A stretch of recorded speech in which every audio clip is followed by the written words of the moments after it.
I landed at the small regional airport in Oak Ridge, Texas, just after noon.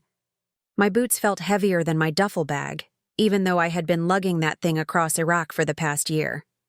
12 months of sand, heat, and patrols had toughened me up, but nothing prepared me for stepping back into civilian life. I had sent money home every month to cover the mortgage on the house I shared with my sister, Brianna. I thought I had been responsible. I thought I had a home to come back to.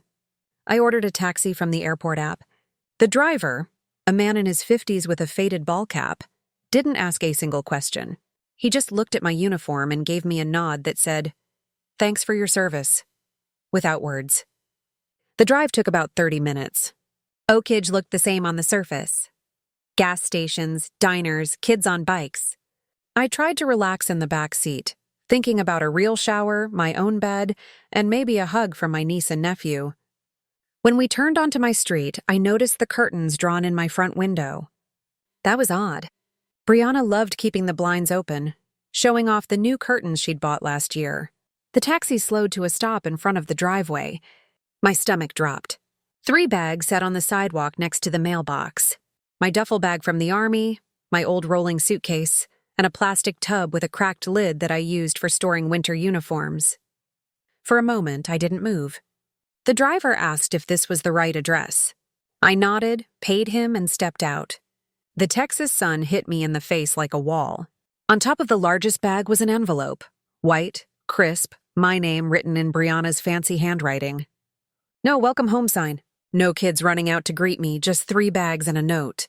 I pulled off my gloves, opened the envelope, and read, "Megan, we've decided this living arrangement isn't working anymore. If you want to stay here, the basement is available. It has electricity and is weatherproof. We'll discuss rent later." Brianna, no dear, no welcome home, not even love, just an eviction disguised as a family favor. My hands didn't shake. Years of training taught me how to breathe through adrenaline. Instead of rage, I felt a kind of cold clarity. I folded the note and put it back in the envelope. I walked up to the front door. It was locked. My key still fit, but the deadbolt was latched from the inside. Through the window, I could see the living room. New furniture, new rug, my photos gone. The house smelled faintly of lemon cleaner, even through the glass. No movement, no sound of kids' cartoons or Brianna's constant phone calls. I turned back to the taxi driver who was still waiting, leaning against his car. "You good, ma'am?" he asked. "Yeah," I said, my voice even. "Change of plans." I pulled out my phone and scrolled to a number I had saved under Maria Riverbend. She answered on the second ring. "Riverbend Apartments, this is Maria." "Hi, Maria. This is Megan Hall. I'd like to confirm my move-in for apartment 2B today." "Yes, ma'am. Everything is ready. Do you need our moving service?" I looked at my bags on the sidewalk and let out a dry laugh. "No, I've got everything right here." "Great. The office is open until 6 now. We'll have the keys for you." I thanked her, hung up, and started loading my bags back into the taxi. The driver offered to help, but I waved him off. I'd carried heavier loads in worse places. As I lifted the last bag, I caught movement in the window. A curtain fluttered, just a slit. Someone was watching. I didn't wave. I didn't yell. I simply closed the trunk and got in the back seat. "Riverbend Apartments," I said. "Sure thing." The driver put the car in gear and we rolled away. On the drive, I stared out at the familiar houses. I remembered mowing these lawns as a teenager, walking to school with Brianna, later writing letters to her from basic training. I thought about the money I had wired home every paycheck minus what I needed for food on base, because Brianna said she was struggling to keep up with bills. I thought about the times she'd sent me photos of my niece Ella's dance recital and my nephew Mason's baseball games. She'd said, "We're a team, Me. We'll hold it down here while you're overseas." Hi, I had believed her. The taxi pulled into the Riverbend complex, a cluster of 2-story buildings with beige siding and trimmed hedges. It wasn't fancy, but it was clean and quiet. Maria from the office gave me a sympathetic smile when I walked in with my uniform and bags. She handed me the keys without questions. Inside the apartment, the air smelled like fresh paint. A 1-bedroom unit, simple furniture, small balcony. I set down my duffel bag and stood in the middle of the living room. No yelling, no TV, no tension, just silence. Shock at home. My sister's note and the family drama. Unfold pulled out the note from Brianna and read it again. The basement rent. The handwriting curled like a threat dressed up as politeness. She thought I'd come home desperate, maybe begged to stay. She thought she had me cornered. Instead, I had a roof over my head, a steady income, and a lot more resilience than she remembered. I opened my laptop and logged into my bank account. My last deployment pay had cleared. The transfers to Brianna showed up just like always. Mortgage, utilities, kids' school fund. She had everything she needed to keep the house afloat. So why throw me out? I made a list on a yellow pad, names of banks, dates of transfers, questions for my lawyer friend Lucas Grant, who had served with me before joining a JAG office, and a reminder to call Carla Bennett, my old squad mate, who handled finance paperwork for our unit. Then I walked to the balcony and looked down at the courtyard. A couple of kids played tag near the swings. A woman in scrubs carried groceries up the stairs. Normal life. My phone buzzed. A text from an unknown number. Welcome back. No name, no emojis, just 2 words. I didn't reply. I sat down on the couch, back straight, feet flat on the floor. 12 months of missions had taught me patience, planning, and how to see 3 moves ahead. Coming home was supposed to be the easy part. Apparently not. I flipped the page on my pad and wrote in big letters Phase 1 documentation underneath bank credit legal children. My handwriting looked sharp and decisive. Nothing like Brianna's loops and curls. Through the sliding door, I could hear a faint breeze rustling the hedges. For the first time since landing, I felt my shoulders relax. This wasn't home, but it was safe. Safe enough to start doing what I do best. Assessing the situation, making a plan, executing it step by step. And if Brianna thought a basement and a note could break me after a year in a war zone, she was about to learn just how wrong she was. I tightened my boots, grabbed the yellow pad from the coffee table, and headed straight for the kitchen counter. The fridge was empty except for a bottle of water and a bag of apples I'd grabbed from the lobby vending area. I bit into an apple, crisp and sour, and felt my jaw relax. The act of eating something simple helped me shift gears. I opened my laptop again, this time not to look at my bank account, but to search for the utility as tied to the house. The password I'd been using still worked on the electric company site. The last 3 bills were already paid, not late, and the name on the account was Brianna Holt Lewis. My name had been quietly removed sometime in the past 6 months. The water and gas accounts told the same story. She'd been preparing for this move for a while, clearing my name off everything. The apartment walls felt bare, but thessalence was useful. I opened my duffel bag and pulled out my civilian clothes jeans, a faded Rangers t-shirt, and a ball cap. The uniform went into the closet. I had learned in the Army that sometimes you need to blend in to operate effectively. Once dressed, I sat on the edge of the bed with my phone and scrolled to Carla Bennett's number. She picked up on the first ring. "Bennett," she said, her voice still carrying that command tone. "It's Holt," I said back stateside. "Holy hell, Mag, welcome home. Everything good?" "Not exactly. I'm going to need a copy of every transfer I sent home during deployment and the dates, full records." There was a pause. "You okay?" "I'm fine," I said flatly. "I just need the paperwork. I'll get it for you by tomorrow," she said. "You want me to email or hard copy?" "Email's fine, thanks, Bennett." I hung up and immediately dialed another number.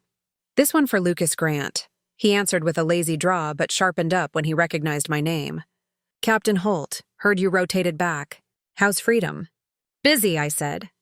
"I need to talk about the Service Members Civil Relief Act and what happens if a family member commits financial fraud while you're deployed."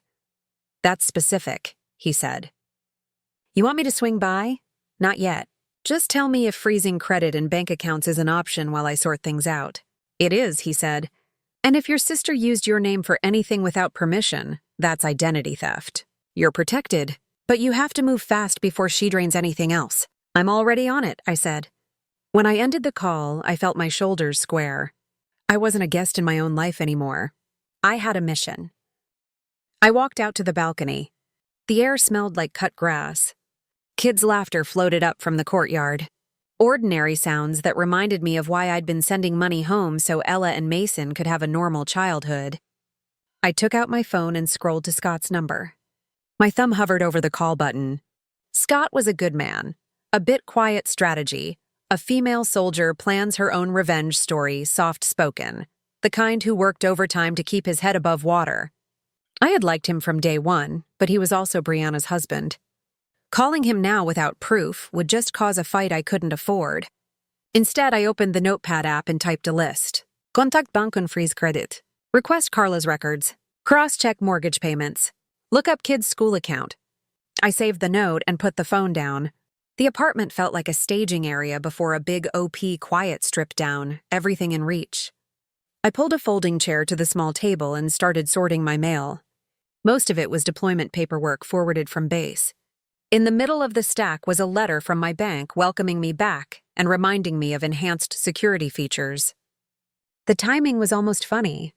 I filled a glass of water, drank it slowly, and went back to the pad. Under Phase 1 documentation, I wrote a new line.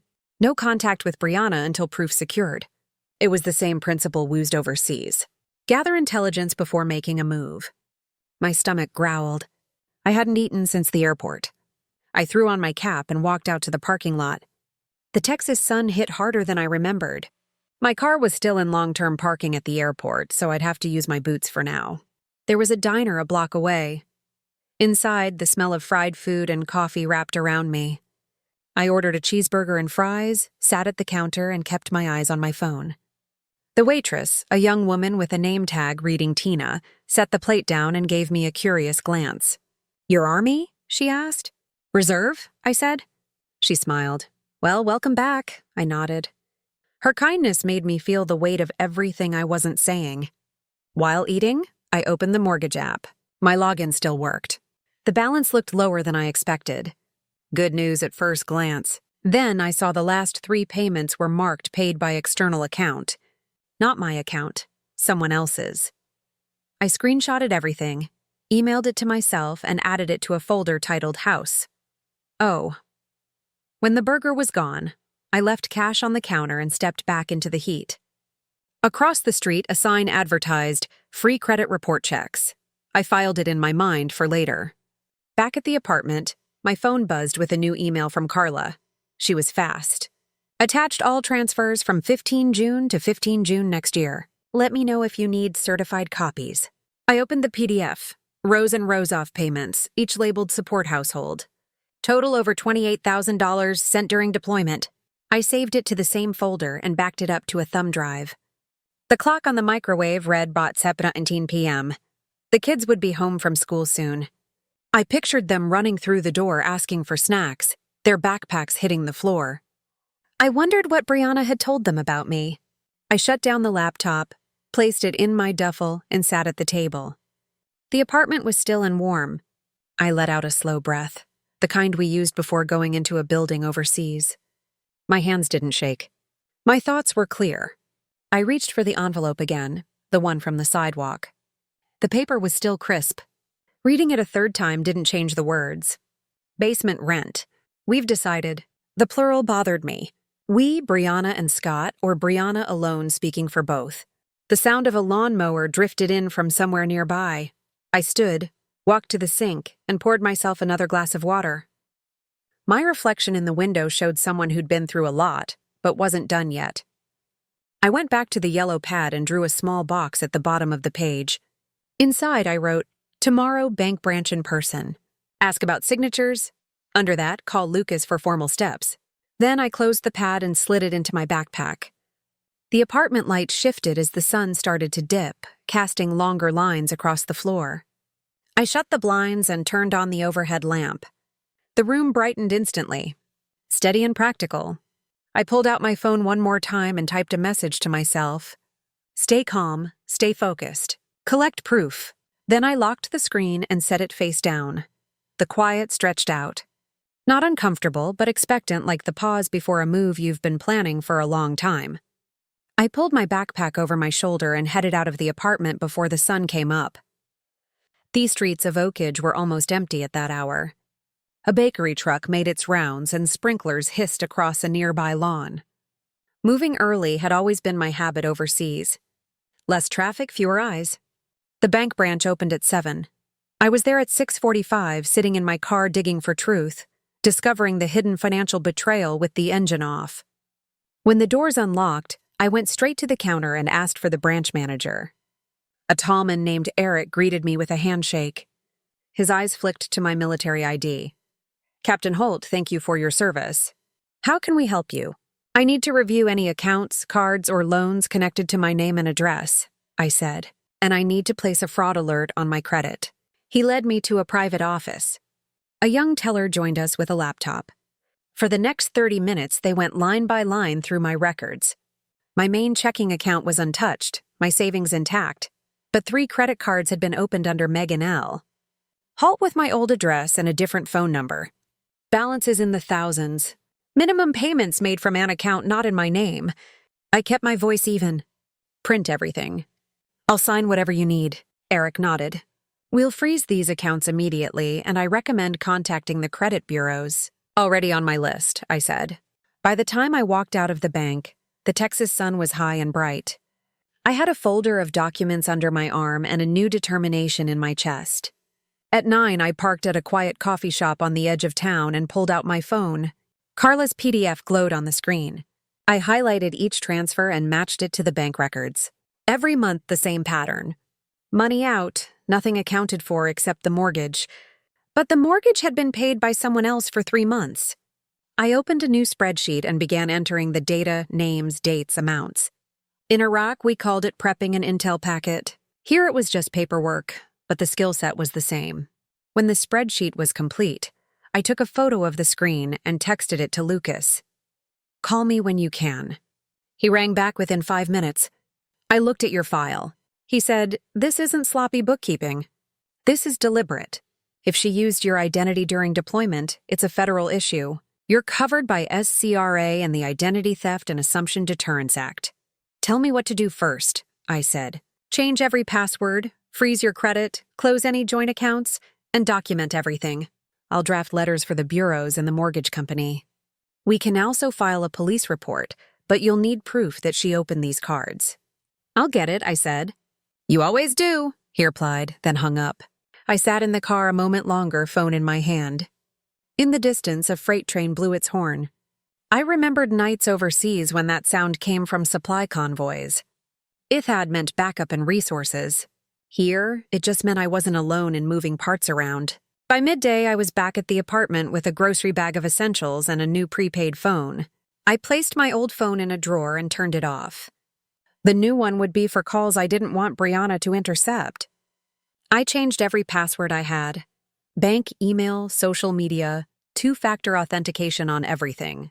It took over an hour, but when I finished, my hands felt steadier. I opened the yellow pad again. Under Phase 1, Documentation, I drew a check mark next to Bank Fraud Alert and Freeze Credit. Then I wrote Contact Mortgage Company directly. At 2:00, I dialed the mortgage lender. A customer service rep confirmed what I already knew. The last 3 payments came from a joint account under Brianna's name only. My name was still on the deed, but not on the payments. When I asked who had authorized the change, the rep hesitated. "I can't give you that information without a subpoena," she said. "That's fine," I replied. "I'll have one soon." I hung up and started scanning every document Carla had sent, merging them into a single PDF labeled Holt Deployment Transfers Certified. The apartment was warm. I opened the balcony door to let in some air. Children's voices drifted up again, this time singing some pop song. The sound reminded me of Ella and Mason. I pictured them at the kitchen table doing homework. Brianna telling them Aunt Megan was too busy or too unstable to come home. I closed the door and sat back down. Emotions would not help me right now. Action would. I called the kids' school under the pretense of updating my contact information. The secretary cheerfully confirmed that I was still listed as an emergency contact, but noted that Brianna had recently requested temporary removal of my name. I thanked her, wrote it down, and hung up. That small detail hit harder than the bank records. Removing me from the kids' contact list wasn't about money. It was about control. I rubbed my forehead, then picked up my pen and drew another box on the pad. Phase 2, Exposure. Inside, I wrote, "Approach Scott with evidence. Secure kids access." The clock read 3:15. I stood and stretched. My muscles ached from the flight, thestrus, and the constant note-taking. I filled a bottle with water, laced up my cracks in the family, children, loyalty and family drama-running shoes, and went for a jog around the complex. The movement cleared my head. Each step felt like sorting a thought. Bank done, credit frozen, documents saved. Next step would be reaching Scott, but only when the file was airtight. Back in the apartment, I showered quickly, threw on fresh clothes, and opened the fridge. The apples were still there. I ate one standing up, juice running down my hand. I sat at the table again and picked up the envelope from the sidewalk for the 4th time. Reading it now, it felt less like a threat and more like a tell. She had written, "We'll discuss rent later," as if she assumed I'd go along quietly. She didn't know that I'd already created an exit plan months ago when her phone calls grew colder. I flipped to a clean page in the pad and wrote a heading, "Questions for Scott," under it. Does he know about the credit cards, about the mortgage payments, about the removal from school contacts? The sky outside shifted from blue to a pale orange as the afternoon waned. A plane passed overhead, its engine a low hum. I closed my eyes for a moment and listened, letting the sound ground me. When I opened them, the pad was still in front of me, filled with neat rows of tasks and facts. No speculation, no drama, just data and a plan. I gathered the documents into a single folder, slid it into my backpack, and placed the backpack by the door. The apartment was quiet except for the steady tick of the wall clock. I stood, rolled my shoulders, and walked to the balcony again. Below, a delivery driver was dropping off a package for someone in Building C. He handed it off, smiled, and drove away. Normal life kept moving. I tightened the drawstring on my hoodie and stepped back inside, closing the door behind me. My hands brushed the folder on the table. It felt heavier now, but solid, like a piece of equipment you know how to use. I set the folder down carefully and reached for my phone. I walked straight out of the apartment with the folder under my arm and crossed the parking lot to the small business center at the corner of the complex. They had printers, scanners, and a quiet desk area. The receptionist looked up as I came in, but didn't say anything when she saw the military ID on my lanyard. I rented a cubicle for an hour, spread my papers out, and started building the timeline. First, I lined up every transfer I'd made to the household with each credit card payment in Brianna's name. The overlaps jumped out immediately. The same week my money hit the account, large payments went to stores I'd never set foot in. Designer labels, luxury spas, hotel chains in Dallas and Houston. I added color-coded flags to each entry. Red for unauthorized cards, blue for mortgage irregularities, green for kids' accounts. I opened my email and created a new address separate from anything Brianna knew. Every document got scanned and sent to this new inbox with duplicates on an encrypted drive. My training had drilled into me that backups are everything. When the last file was uploaded, I called the fraud unit of my bank. A woman named Cheryl took my statement. She spoke in a careful tone, making sure she got every detail. "We'll open a case today," she said. "You'll get a case number by email within the hour." "Thank you," I replied. Hanging up, I scrolled through my phone contacts until I reached Scott's name. I stared at it for a long time, thumb resting on the screen. Talking to him too soon could backfire. But if he really didn't know about any of this, he deserved to be warned. I closed the contact without calling and wrote another note in my pad. "Prepare packet for Scott. Evidence only." And back at the apartment, I opened my laptop and searched public records for Brianna's name. She'd taken her husband's last name years ago, but still used our maiden name for some accounts. Several credit inquiries appeared under both names, mostly department stores.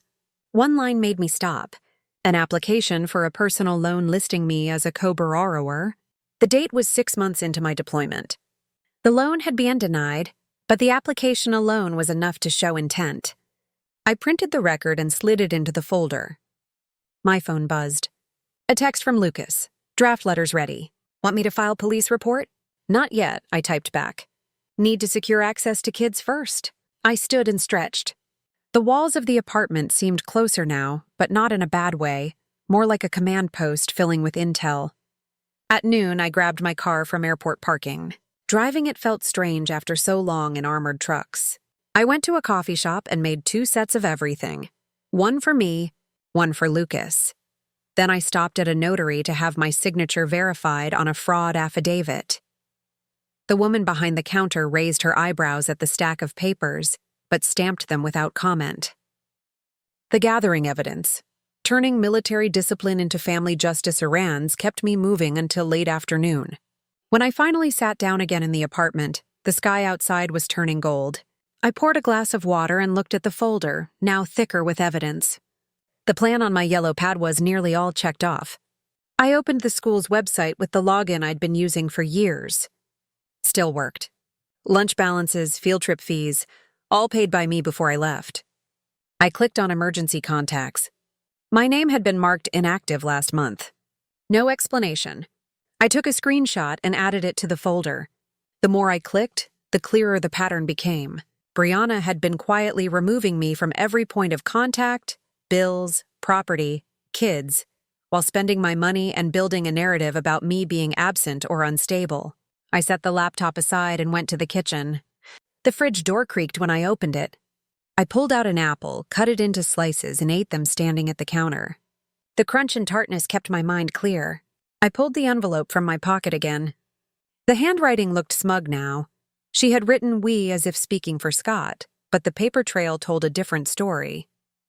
I opened my notebook to a clean page and started drafting a simple statement in plain English. I, Megan Hull, deployed for 12 months. During that time, funds sent home were misused. Unauthorized credit opened, emergency contact removed, evidence attached. Underneath, I listed each document by number. This would be the packet for Scott. No commentary, no accusations, just facts. When the draft was finished, I took a deep breath and leaned back. The ceiling fan hummed softly above me. Outside, a car door slammed and someone called to a neighbor. Ordinary sounds of life continued while my own family story veered off course. I opened my email to find the case number from the bank already in my inbox. I added it to the folder and texted it to Lucas. "Got it," he replied. "This is strong. When you're ready, we can move." I put the phone down and stared at the folder. The anger that had burned in me at the sidewalk had cooled into something steadier. Years of deployment had taught me patience and discipline. I wasn't here to scream or throw accusations. I washered to build a record no one could ignore. I grabbed my keys and stepped out onto the balcony for air. The late light stretched across the courtyard. A boy chased a dog near the swings. A woman watered a row of plants. Their normal lives reminded me why I'd kept sending money home in the first place. Back inside, I laid the folder on Thettable and opened my laptop one last time. I drafted an email to myself with the subject, "Evidence Packet, Family Fraud." In the body, I wrote, "Do not delete, legal action pending." Then I attached every file and hit send. The apartment clock showed 6:20. I poured another glass of water, sat down, and flipped through the yellow pad again. Most boxes were ticked. Only one liner remained. Approach Scott with evidence. Oh. I underlined it once firmly, then closed the pad. The hum of the refrigerator filled the room. I reached for the folder, checked that every document was in order, and slid it back into my backpack.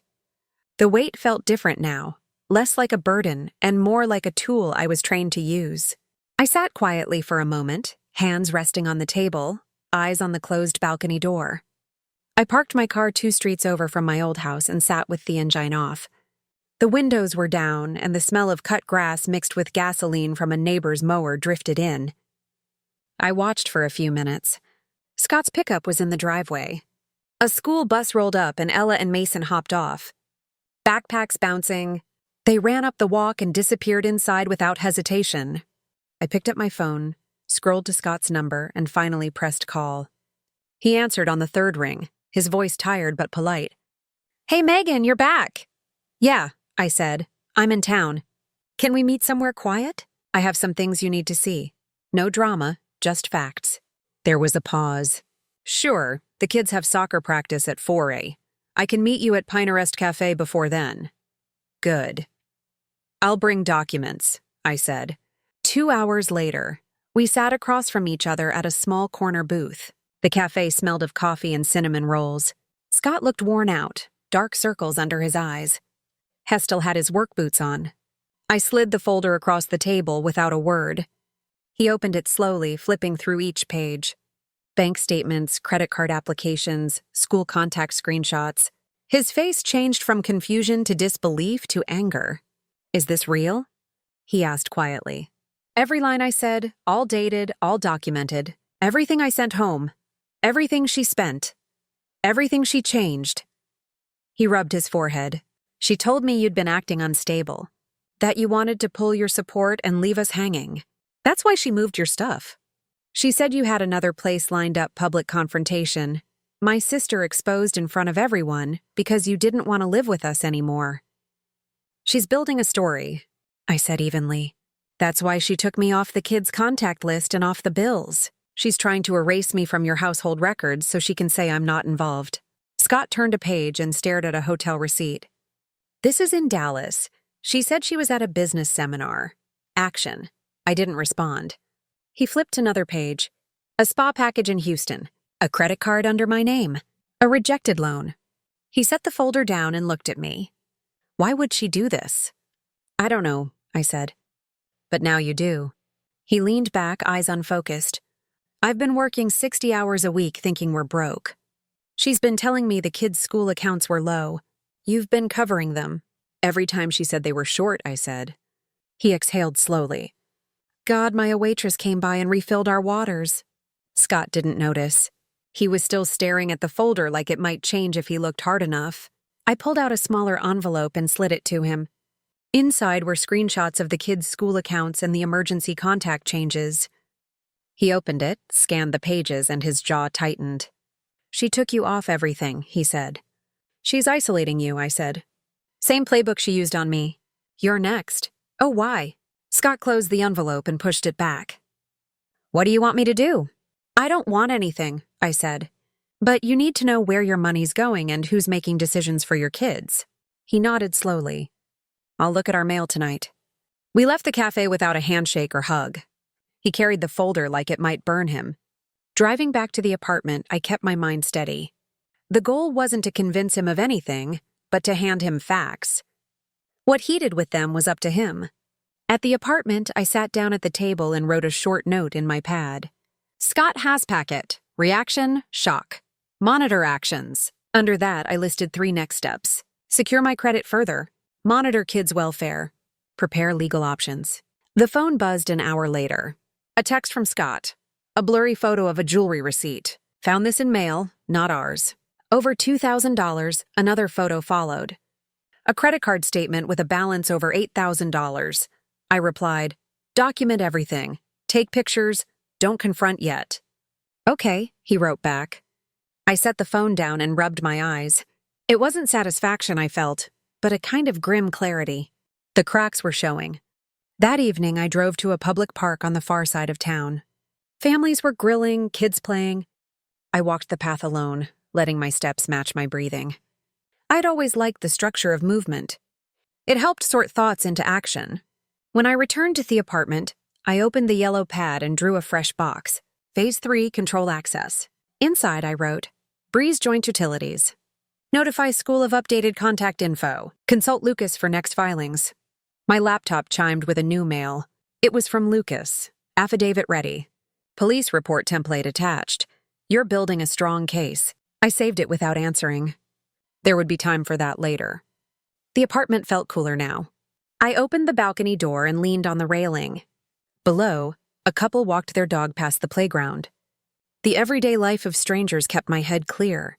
Back inside, I opened the folder again and reorganized the papers Scott hadn't taken. Everything left was still backed up. Every receipt, every screenshot, every transfer. I closed it, set it on the table, and poured a glass of water. My phone buzzed again.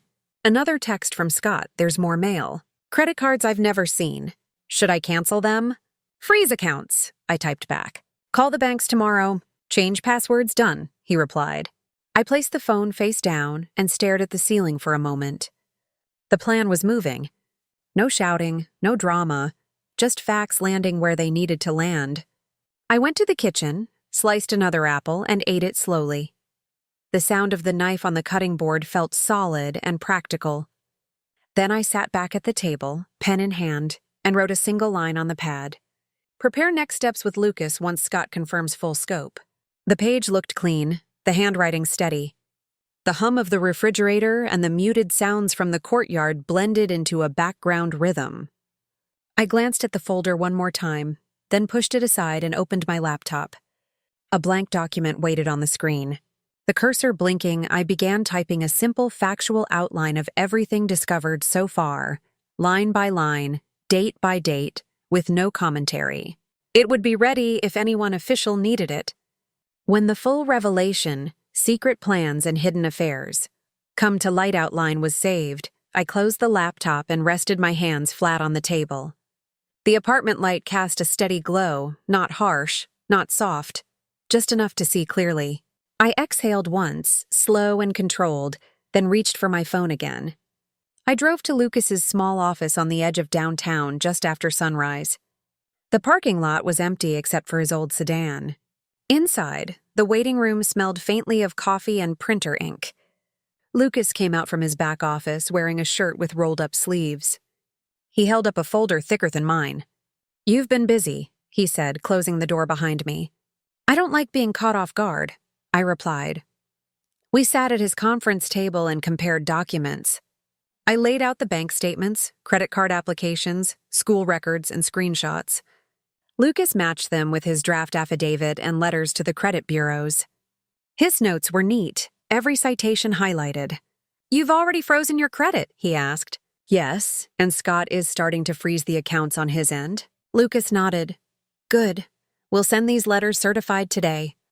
It creates a paper trail and stops her from opening anything else under your name. We'll also notify the mortgage company, formally, that no one is to alter the deed or payment schedule without your consent." He handed me a fresh affidavit, sign here, and initial at the bottom. "This one is for the State Attorney General's Consumer Protection Division." I signed each page carefully.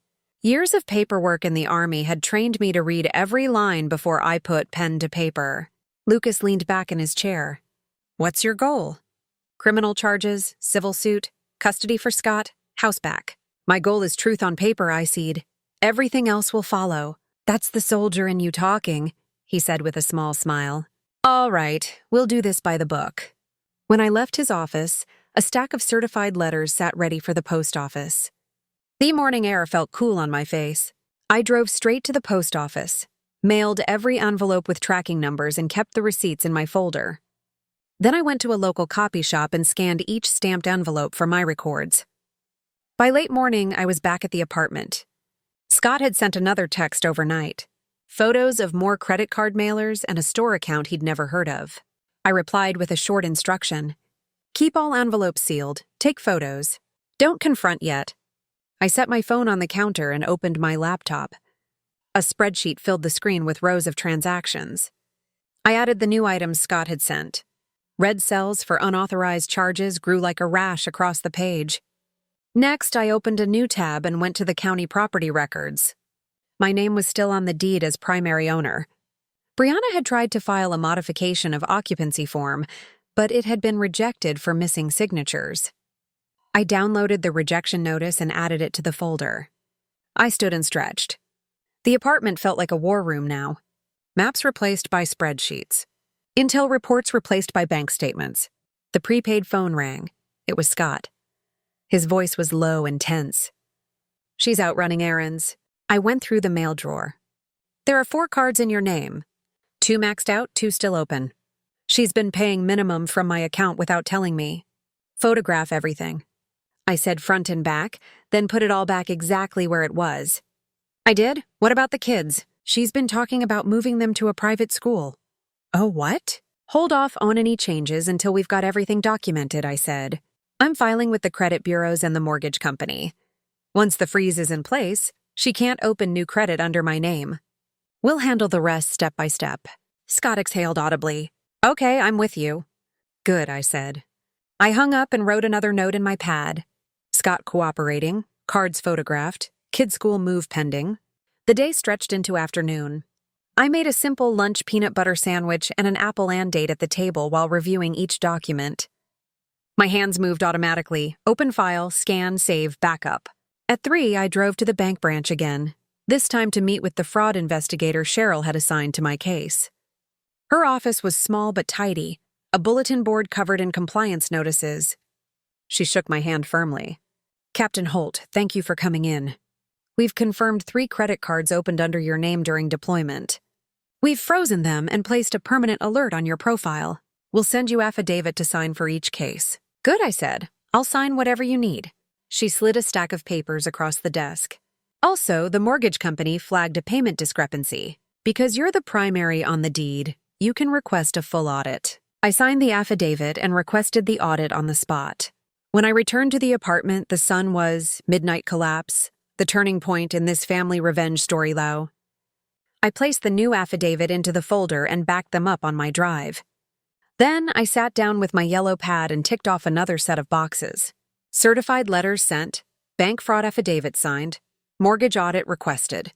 I flipped to a clean page and wrote at the top, "Next, confrontation logistics." Underneath, public place witnesses, facts only. I leaned back in my chair. Through the balcony door, the courtyard was bathed in orange light. A neighbor carried groceries upstairs. Someone's dog barked twice and then fell silent. I stood, went to the kitchen, and poured a glass of water. The cold hit the back of my throat and grounded me. On the counter lay my phone, a new text from Scott. "She's asking weird questions about my bank account passwords. Should I change them?" "Yes," I tipped back immediately. "New passwords don't share." "Done," he replied. I set the phone down and went back to the table. The folder of evidence sat in front of me, thicker than it had been that morning. My handwriting on the yellow pad was sharp. Each line a small piece of control regained. I opened the laptop and drafted a short factual statement for Lucas summarizing the day's progress. Bank action complete. Credit frozen. Affidavit signed. Mortgage audit underway. Scott documenting mail. I sent it with the subject line status update. Halt, I closing the laptop.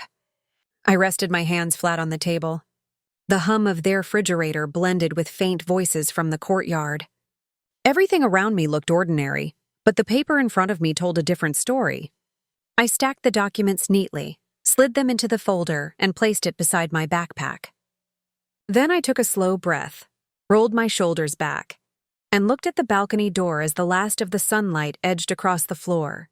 I parked across from the grocery store on a Saturday afternoon and sat for a moment with my hands on the steering wheel. The folder of documents lay zipped inside my backpack on the passenger seat. I had chosen this place.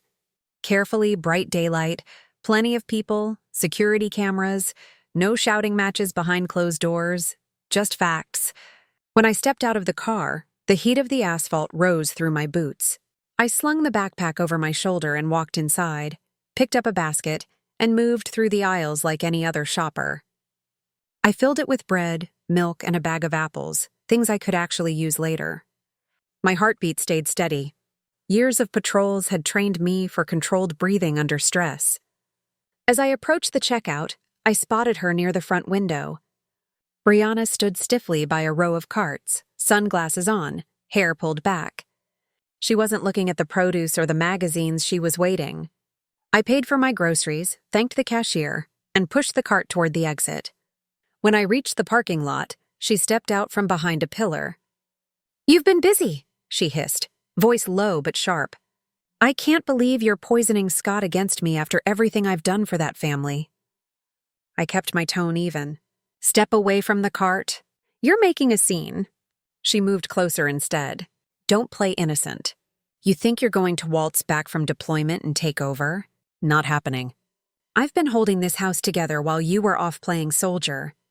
I stopped and faced her fully. People were already glancing over. Holding it together by opening credit in my name, by removing me from the kids' records. Her mouth tightened. "You're delusional." I reached into my backpack, pulled out a single envelope and held it out. "This is a copy of the bank's fraud case file. 3 cards opened under my name while I was deployed. Dates, balances, signatures, all documented. She didn't take it. Fabricated. You're desperate for attention." Then explain the personal loan application listing me as co-borrower. Denied by First Midland Bank March 10th last year. Explain the store accounts. The mortgage modification form you filed without my signature. Her sunglasses slipped slightly down her nose. She pushed them back up, but her hands trembled. A middle-aged man with a grocery bag slowed as he passed us. A younger woman with a stroller stopped near the cart corral. The air between Brianna and me felt charged. "I don't owe you an explanation," she said louder. "I've been planning a business venture. Those expenses were investments for the family. Scott understands. Investments don't require erasing me from their emergency contacts," I said. "They don't require listing a deceased man's surname and secret credit cards." For the first time, her voice faltered. "You went through my private papers. I lived in that house for 8 years. I observed, I listened, and I documented." She stepped closer again, her voice rising. "Legal battle, custody, home ownership, and family truth. You think you're so righteous because you wore a uniform. This is my family now. You're just a guest who overstayed." I set the envelope down gently on the cart's handle and kept my eyes on hers. "You don't get to steal from me and then rewrite reality. Scott has seen the statements. He's freezing the accounts. The bank is involved. The mortgage company is auditing. This isn't about me wearing a uniform. It's about fraud and about 2 children who deserve honesty." Her face flushed deep red. "You can't prove anything in court." "I don't need court to show the truth," I said. "I've given Scott everything. He's making his own decisions." She threw her hands up. "You're destroying my marriage." "You've done that yourself," I answered quietly. Other shoppers were now openly watching. A security guard walked briskly toward us. Brianna noticed him and tried to compose herself, smoothing her hair, lowering her voice. "This conversation is over," she said, grabbing the envelope from the cart. "Stay away from my husband and my children." "They're not just yours," I replied, tone still calm. "And if you try to keep them from me, you'll find there are laws about that too." The guard reached us. "Is there a problem here?" "No," I said. I was just loading my groceries when she approached me. Several bystanders nodded toward me when the guard glanced at them. One woman even said she was yelling before the other lady said a word. Brianna's hands shook as she clutched the envelope. "You people don't understand what's happening here," she muttered. "Ma'am, I need you to calm down," the guard said gently. "If there's a dispute, take it off the property." Brianna's eyes darted from me to the growing circle of onlookers. She spun on her heel and stormed toward her car, fumbling with her keys before finally unlocking the door and slamming it behind her. The tires squealed as she pulled out of the lot. The guard turned to me. "Are you okay, ma'am?" "I'm fine," I said. "Thank you." He nodded and walked back toward the store. The bystanders dispersed, murmuring to each other. I finished loading my groceries into the trunk, closed it, and stood for a moment with my hands resting on the cool metal. The envelope was gone, but I had plenty more copies. The public mask Brianna had worn for years had cracked in full view of strangers. I got into my car and started the engine. As I drove back to the apartment, my phone buzzed with a text from Scott. "She's furious. Packed a bag." I told her I've seen the statements. She left. I didn't reply immediately. Instead, I pulled into the lot of the apartment complex and sat quietly watching the courtyard. Children played on the swings. A neighbor walked by with a dog. Normal life went on, and that steadiness gave me a strange calm. Upstairs, I put the groceries away, set the backpack on the table, and opened my yellow pad. I wrote a single line. Confrontation completed. Scott aware. Children priority. Then I set the pen down, poured a glass of water, and let the silence of the apartment settle around me. I didn't let myself sink into the chair after writing that line. Instead, I stood up, walked to the kitchen window, and watched the street for a few seconds. The movement helped me think. My phone was still on the table, screen glowing from Scott's text. I picked it up and dialed. He answered on the second ring. His voice sounded raw. "She's gone. Megan took some jewelry, a few clothes, and about $300 in cash. Left just after I told her about the statements." End of 10. I kept my tone steady. "Where are the kids?" "In their rooms. Ella's drawing. Mason's on his tablet. They don't know she's left." "Good," I said. "Stay calm." This is the time to secure everything, not panic. He exhaled. I've already changed my bank passwords. What else? First, gather all the kids' documents, birth certificates, school records, medical papers, put them in a safe place. Second, call your HR department and change any beneficiary information she might have access to. Third, photograph every room in the house. If she tries to claim you took something of hers, you'll have proof of what was there when she left. I can do that, he said. Come over. Yes, I said, I'm leaving now. I grabbed the folder and slid it into my backpack along with a fresh legal pad. As I drove across town, I kept my breathing even, eyes scanning mirrors out of habit. The houses grew more familiar as I neared the street I'd once called home. Scott was waiting on the porch steps, still in yesterday's clothes, hair rumpled. He stood when I parked and opened the gate.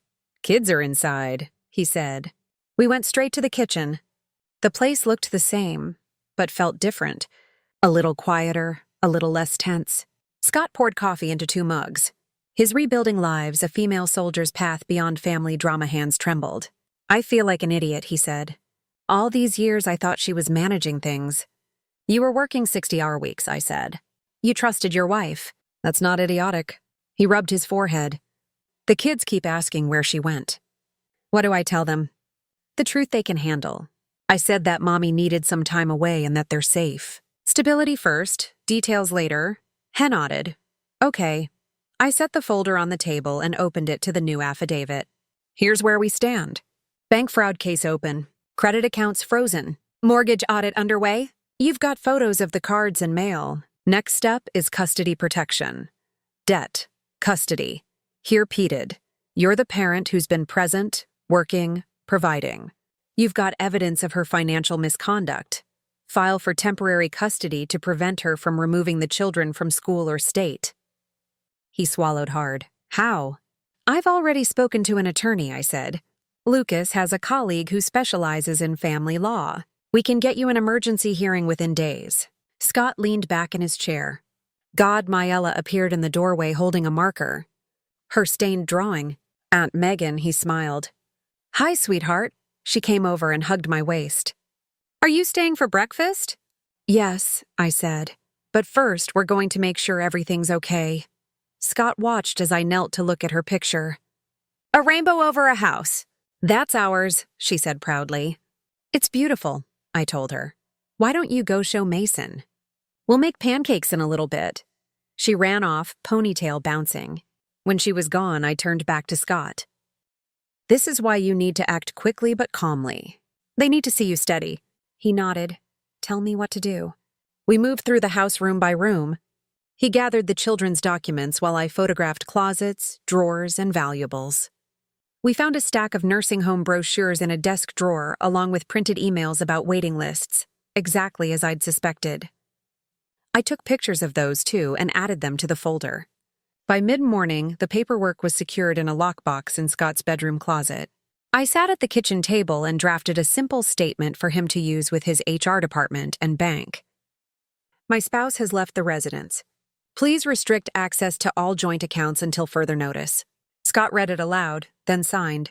Feels like I'm filling out a deployment checklist, he said weakly. That's exactly how you handle a crisis, I said, step by step. He gave a short laugh. I guess you've done this before? Different theater, I said. Same principles. At 11, we made pancakes with Ella and Mason. The kitchen filled with the smell of batter on the griddle. The kids sat at the table, chattering about a school project, oblivious to the legal storm swirling around them. Scott's hand steadied as he flipped each pancake. After breakfast, he went upstairs to change while I cleaned up. My phone buzzed with a text from Lucas.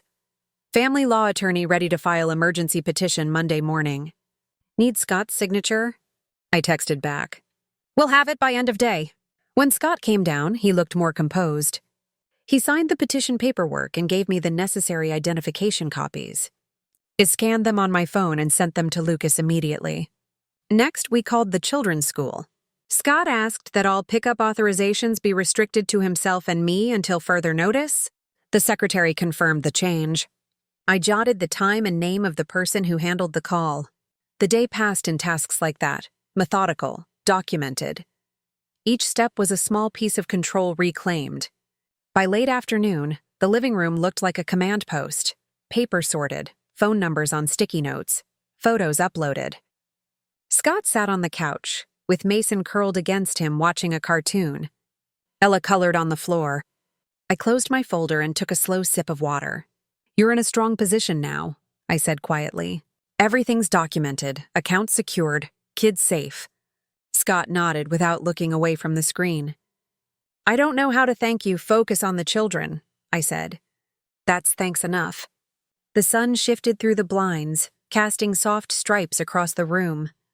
Normal Sunday noises drifted in from the street lawnmowers, a dog barking, a delivery truck downshifting at the corner. I stood and moved to the window. The house, for all its memories, no longer felt like a trap. It felt like a place where order was returning slowly but surely. Scott looked up at me. "What happens next?" I met his eyes. "You keep doing exactly what you're doing. Stay steady. Let the paperwork and the truth work for you." Oh. He nodded again, and final lesson. Winning with truth and dignity, not just revenge, reached over to ruffle Mason's hair. The boy leaned into him without looking away from the cartoon. I took a breath, wrote one last line on my yellow pad, custody petition filed, kids protected, and closed it. Then I sat down across from Scott, the folder between us, and watched as Ella taped her rainbow drawing to the fridge. I left the children's rainbow taped to the fridge and carried my folder back out to the car. The drive downtown was quiet, Sunday traffic moved slow, and the radio played low without me really hearing it. In my passenger seat sat the completed petition, affidavit, and copies of every record Lucas had asked for. My mind stayed fixed on the next step, turning all this paper into a legal shield around Scott and the kids. Lucas's family law colleague, Denise Rodes, had agreed to meet us, even though it was technically her day off. Her office was in an old brick building across from the county courthouse. The waiting room smelled of fresh paint and coffee. A receptionist waved me through to a glass-walled conference room. Denise stood as I entered, mid-40s, steady eyes, dark blazer. "Captain Holt," she said, shaking my hand firmly. Lucas filled me in. "Let's go over everything." Scott arrived a few minutes later looking tired but determined. We sat at the long table while Denise spread out a legal pad and a digital recorder. "We'll do this methodically," she said. "First, the emergency custody petition. Second, a temporary restraining order to keep her from removing the children or accessing finances. Third, a notice of intent to seek full custody, citing fraud, abandonment, and endangerment." Scott nodded. "I'll sign whatever you need." "Not whatever," Denise corrected gently. "Exactly what we need." I opened the folder and slid the most relevant documents across the table. Credit card statements, school record changes, nursing home brochures, photos of the mail. Denise flipped through them quickly but thoroughly. "This is gold," she said. "Dates, amounts, signatures. Judges love paper trails." She asked Scott to describe in plain language what had happened since Brianna left. He spoke steadily, eyes on the table. Denise typed as he talked, occasionally asking for clarification. When he finished, she turned to me. "And you're willing to submit a sworn statement corroborating these facts?" "Yes," I said. "Everything is documented." "Good." She printed 2 forms in the office laser printer and slid them to Scott. "These are for the emergency custody request. Sign and date. This will allow the court to schedule a hearing within 48 hours. Given the evidence, I'm confident we'll get a temporary order immediately." Scott signed, his hand only shaking slightly. I signed my own affidavit confirming the financial evidence and the removal from emergency contacts. Denise notarized both right there at the table. Next, she opened a new file on her laptop. "Now the restraining order? This isn't about punishing her. It's about preventing sudden moves, pulling the kids out of school, draining bank accounts, or removing property. It will also restrict her from contacting you in a threatening manner." Scott hesitated. "Will this make things worse?" Denise's tone stayed calm. "It creates clear boundaries that often prevents escalation. You're not accusing her of violence. You're requesting standard protective measures for the children and assets." He exhaled and nodded. "Do it." She drafted the petition on the spot, referencing each exhibit number I'd prepared. Within half an hour, she had a neat stack of filings ready for the courthouse clerk. We'll walk these across the street right now, she said. Clerk's office is open until Siowao. The three of us left the office together, crossed the sun-baked street, and entered the courthouse. Inside, the air was cool and smelled faintly of floor wax.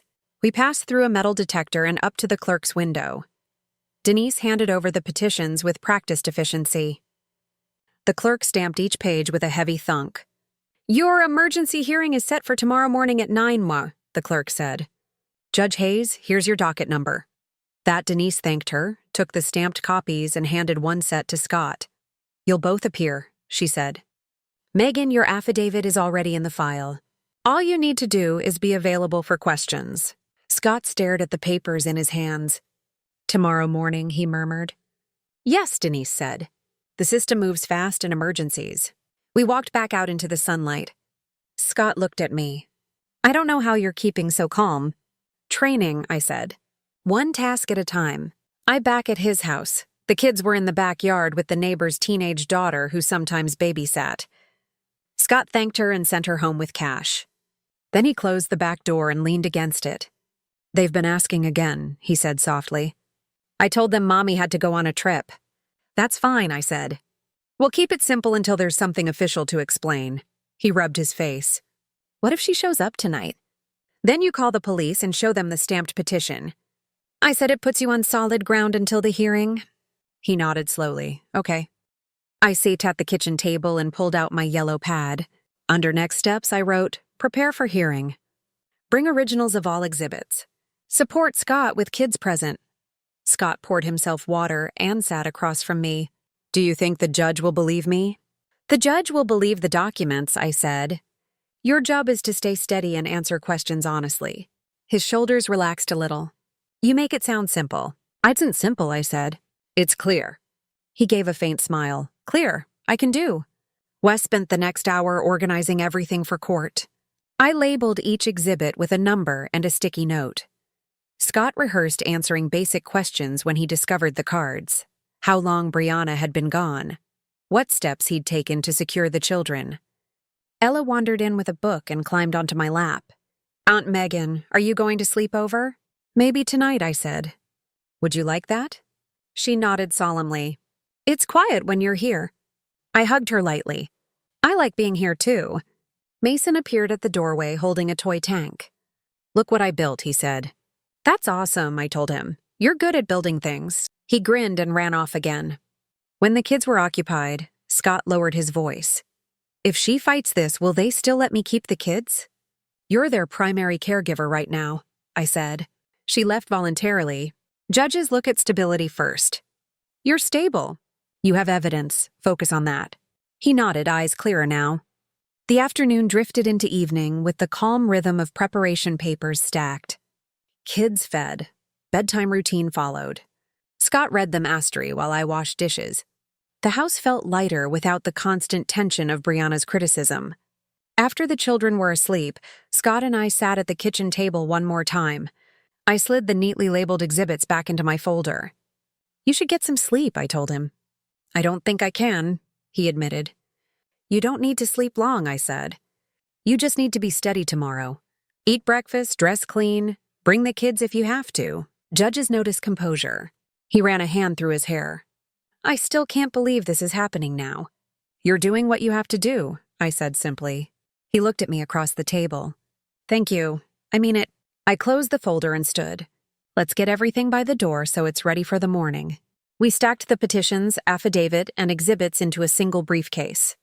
Scott set it next to his work bag by the front door. The clock over the stove read 10:15.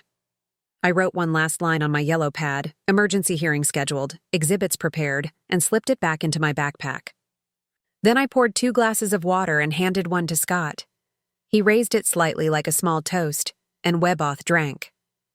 The house was quiet, except for the low hum of the refrigerator and the distant sound of a train on the tracks beyond the neighborhood. Morning light filtered across the kitchen when he woke on the couch. Scott was already up, dressed in a clean shirt and tie, a mug of coffee in his hand. The kids were eating cereal at the table, backpacks by the door. Everything looked orderly, not frantic. You're ready, I said quietly as I stood. He nodded. I followed your checklist. We loaded the children into his car, my folder and his briefcase on the back seat. The courthouse stood only 15 minutes away. Scott parked in the public lot and took a deep breath before stepping out. "Let's do this," he murmured. Inside, the hall smelled of old wood and coffee. Families, lawyers, and clerks moved in quiet lines toward various courtrooms. Judge Hayes's courtroom was on the 3rd floor. We found seats near the front. Denise was already there, her laptop open, and a neat stack of papers beside her. "Morning," she said briskly. "Everything's filed. Will be called shortly. The judge has reviewed your petition and the exhibits." Scott sat straight, hands clasped on his knees. I placed my folder on the bench between us. The kids sat with a volunteer from the courthouse's children's area, reading picture books just outside the door. When our case was called, we walked to the front. The courtroom was small, wood-pelled with a state flag behind the bench. Judge Hayes, silver-haired and no-nonsense, looked over his glasses at the papers.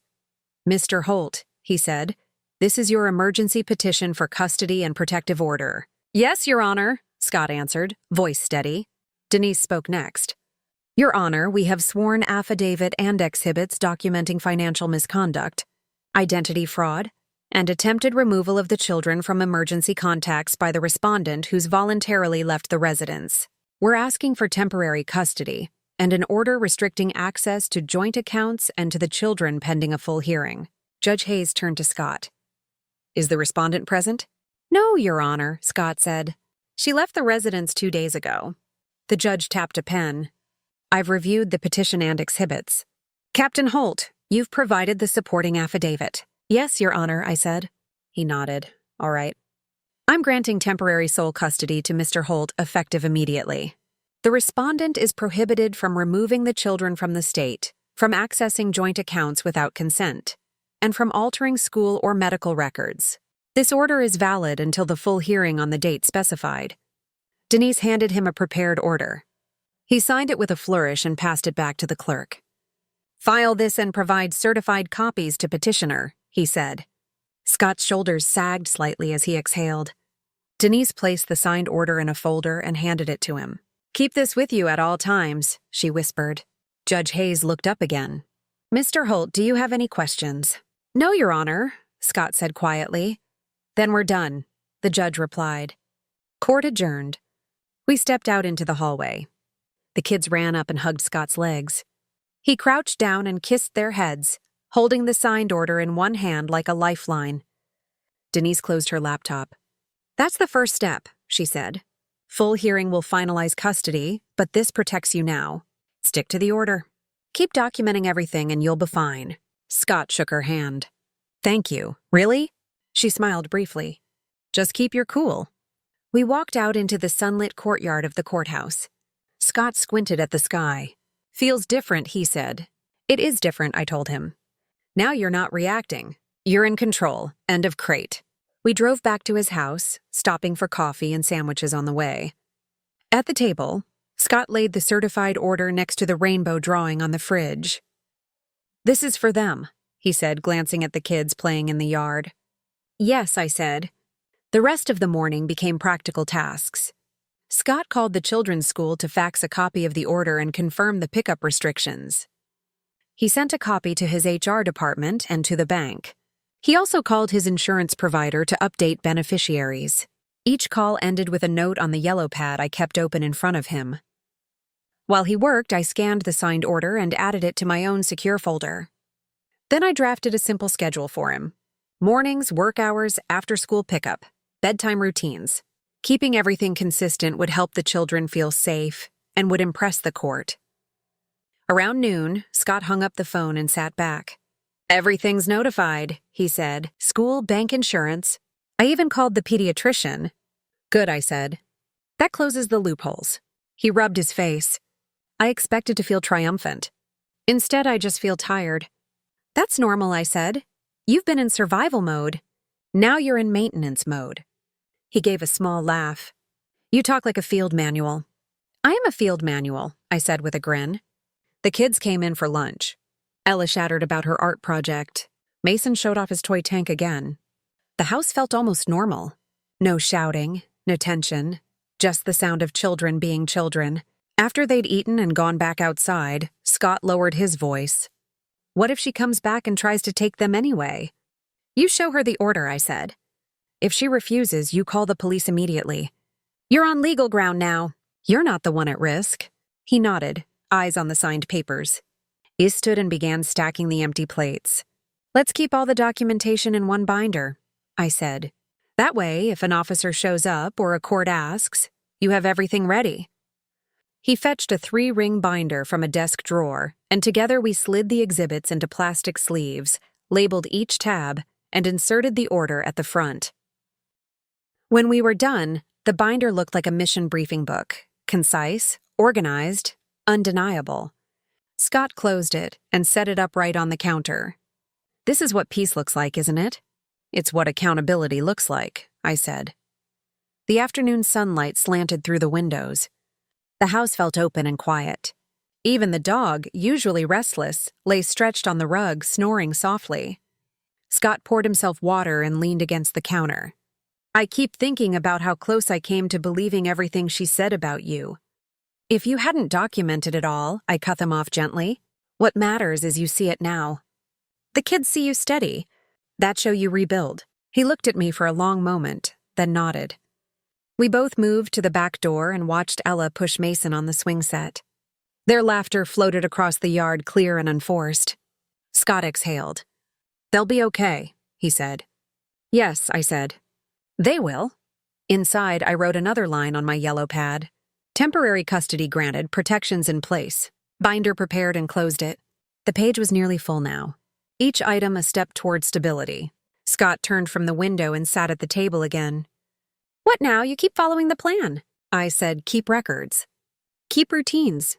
Let the truth do the work. He nodded, shoulders relaxing a fraction more. I stacked the clean dishes, wiped the counter, and glanced at the signed order on the fridge beside the rainbow drawing. 2 pieces of paper, one from a child, one from a judge telling the same story. House becoming safe again. The hum of the refrigerator blended with the faint sound of the children's laughter through the open window. The house was still when I arrived the next morning. Sunlight came through the front window, glinting off the clean kitchen counter. Scott was at the table with a notebook, the custody order pinned under a magnet on the fridge next to Ella's rainbow drawing. The children were in the backyard with chalk and a jump rope. He looked up when I entered. They slept through the night, he said quietly. First time in months without nightmares. I poured coffee from the pod and sat down. That's what stability does, I said. Scott flipped the notebook toward me. I made a schedule like you suggested. Work hours, kids' school, after-school activities. I even built in a quiet hour for homework and reading. I scanned the page. This is solid. Kids thrive on predictability. Judges like to see it, too. It shows you're giving them structure. He gave a small smile. Feels like building a base camp. That's exactly what it is, I said. We spent the morning putting the schedule into action. Ella needed help with a science project. Mason had a dentist appointment. I offered to drive them both while Scott handled calls with his HR department and the bank. The routine felt normal: school drop-offs, errands, lunch at home. No arguments, no sudden demands, no tension. At the dentist's office, Mason squeezed my hand. Aunt Megan, is Daddy sad? He's tired, I said, but he's happy you're safe. Are you staying? He asked. I'm here whenever you need me, I said. He nodded solemnly and hopped onto the exam chair. Back at the house, Scott was on the phone with the mortgage company. Yes, I have the audit request from last week, he was saying. Please send the full payment history to my email. He scribbled notes as he listened, thanked the representative, and hung up. Another irregular payment popped up, he told me. She'd been funneling money into a separate account. They're sending me copies. Add them to the binder when they arrive, I said. Even if you're feeling stronger, keep the documentation consistent. It's not about revenge, it's about clarity. He nodded. I get that now. The afternoon passed with small, steady actions. Scott changed the locks in the back door. I called the children's school to confirm they'd received the custody order. Ella did her homework at the kitchen table while Mason practiced spelling words aloud. At one point, Ella looked up. Aunt Megan, can we plant flowers in the backyard like the ones you had at your old house? Sure, I said. Well, go to the garden center this weekend. Her eyes lit up. Can we make a rainbow of flowers? Yes, I said. Scott smiled faintly at that. As evening approached, I made spaghetti while Scott folded laundry. The children set the table without being asked. Everyone moved easily, like gears meshing. The quiet wasn't heavy anymore. It was calm. During dinner, Scott cleared his throat. Kids, he said gently. Mommy won't be living here for a while. But you're safe, and Aunt Megan and I will take care of you. Ella looked down at her plate. Mason asked, Will she come back? I don't know, Scott said honestly. But you'll always be safe here. I watched their faces. They were sad, but not panicked. Predictability and honesty were already working. After dinner, the kids went to the living room to watch a show. Scott stayed at the table with me. I've been thinking about counseling, he said. For them? Maybe for me too. That's a good idea, I said. Courts like to see proactive steps, and it helps the kids process everything. He scribbled counseling onto his notebook. I never realized how much I let slide, how much she controlled the narrative. Most people don't realize until it's too late, I said. You're ahead of it now, he exhaled. Feels like a different house. It is a different house, he said. The children returned with their show over. Ella climbed onto Scott's lap and Mason leaned against his arm. Can we do pancakes again tomorrow? Ella asked. Scott smiled. Yes, pancakes tomorrow. I stood and began clearing dishes. I'll bring fresh fruit for them. Ella looked at me. Will you be here for breakfast too? I'll be here, I said. Later, after the children were in bed, Scott and I sat on the porch. The night air smelled of cut grass. A neighbor's porch light glowed softly down the street. I'm starting to sleep again, Scott said. Even with everything still up in the air, it's quieter inside my head. That's what happens when you take back control, I said. He turned his coffee cup slowly in his hands. You've been through deployments, investigations, everything, and you still have patience for all this. I shrugged. Patience is part of the job. Whether it's soldiers or kids, you can't build trust in a rush. He gave a faint laugh. You should write a manual. It would be a boring manual, I said, smiling. The porch creaked softly under our chairs. Crickets chirped in the yard. The house behind us was quiet and solid. Scott looked at the window where Ella's rainbow drawing glowed faintly under the kitchen light. They're going to remember this, aren't they? They'll remember who showed up, I said.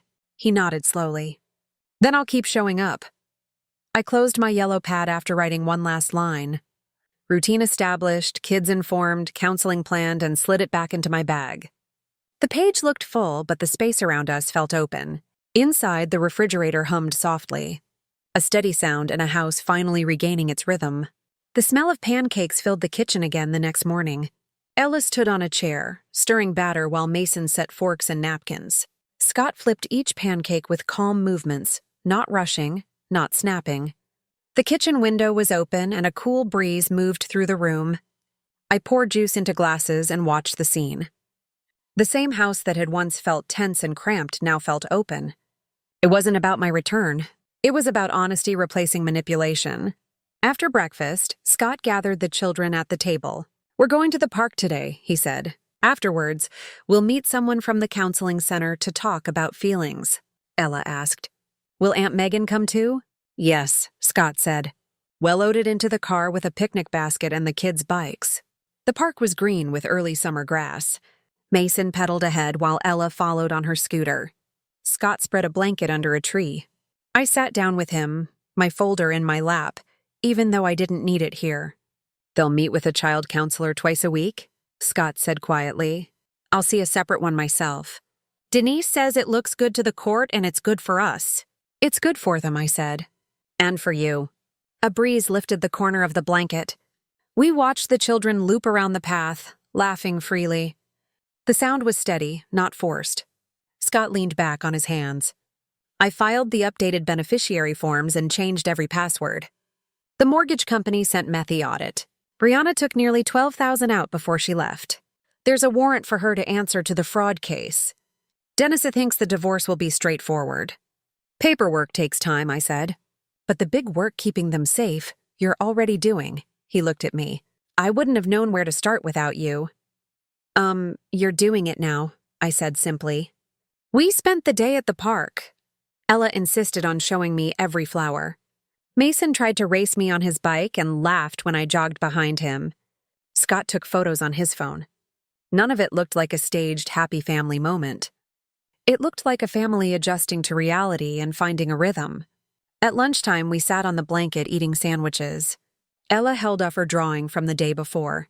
"We can plant these flowers in our yard," she said. "A rainbow garden." "Yes," Scott said. "Well, go to the garden center this weekend." Mason leaned against my arm. "Will you help too, Aunt Megan?" "I'll help," I said. After lunch, the counselor arrived, a woman named Corinna with a gentle voice. She met the children first while Scott and I stood nearby. They walked with her to a quiet corner of the park where she had toys and drawing paper. Mason drew tanks. Ella drew rainbows. Corinna asked simple questions about home and school. The kids answered without hesitation. "They're resilient," Corinna said later, handing Scott a brief note. "Keep routines. Keep honesty. Praise them for small things. You're doing well." Scott folded the note carefully. "Thank you." The rest of the afternoon was spent back at the house preparing dinner together.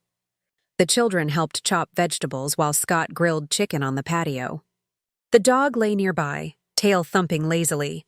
After dinner, we planted the first flowers in a small bed near the porch, red, yellow, blue. Ella placed each plant carefully. Mason tamped down the soil. Scott watered them with the garden hose while the kids squealed at the spray. The rainbow garden had begun. Inside, the binder of documents still sat on the counter, but now it felt like just another household item, not a weapon or a shield. The house no longer revolved around suspicion.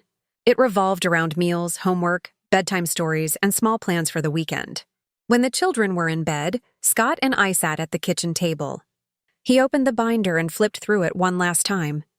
"It's strange," he said. "This binder was about survival. Now it feels like closure. It's still your record, Isaid.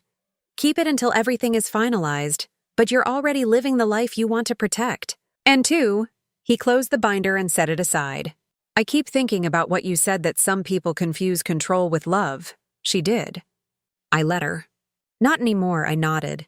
"You're showing your kids what real love looks like. Consistent, honest, steady." He gave a small laugh. "You sound like a drill sergeant, but it works." "I prefer coach," I said with a smile. The clock ticked softly above the stove.